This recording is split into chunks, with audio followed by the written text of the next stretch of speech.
শাহি পনির বানানোর জন্য প্রথমে আমরা পনিরটাকে ভালোভাবে ভেজে নেব।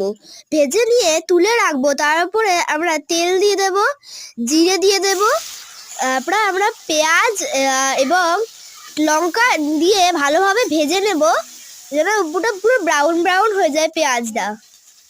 তারপরে আমরা দিয়ে দেবো রসুন এবং আদা, ওটাকেও ভালোভাবে আমরা ভেজে নেব। তারপরে আমরা দেবো কাজু বাদাম, ওটাকে আমরা ভালো সব ওই জিনিসগুলো যেগুলো দিয়েছি সেগুলো ভালোভাবে মিক্স করে নেব। তারপরে ওর মধ্যে আমরা দিয়ে দেবো টমেটোকে দিয়ে ওটাও যেন ভালোভাবে ভাজা ভাজা হয়ে যায়।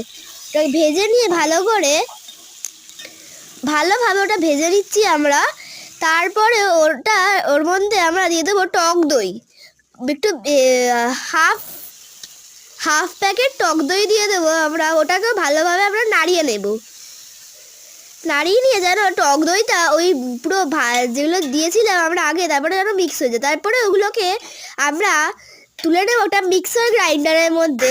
প্রথমে আমরা ওটাকে ঠান্ডা করে নিয়ে তারপরে আমরা মিক্সারটাকে জ্বালিয়ে দেবো।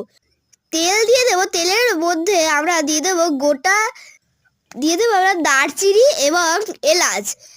তারপরে আমরা কুচি কুচি করে পেঁয়াজ কেটে নেব, সেটাকে যেন আমরা ভালো করে আবার ব্রাউন করে ভেজে নেব।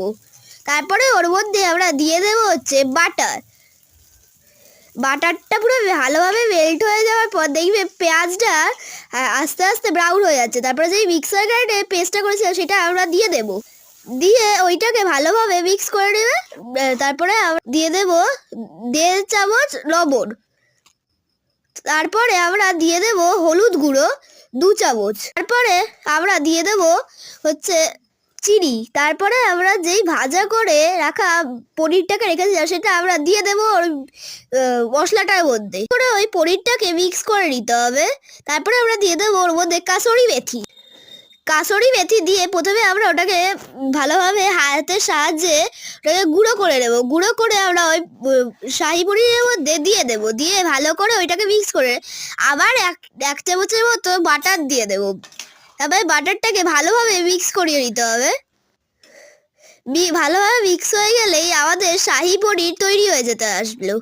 তারপরে একটু ঢাকা রেখে দেবো, ঢাকা দিয়ে ফুটে গেলেই আমাদের শাহি পনির রেডি।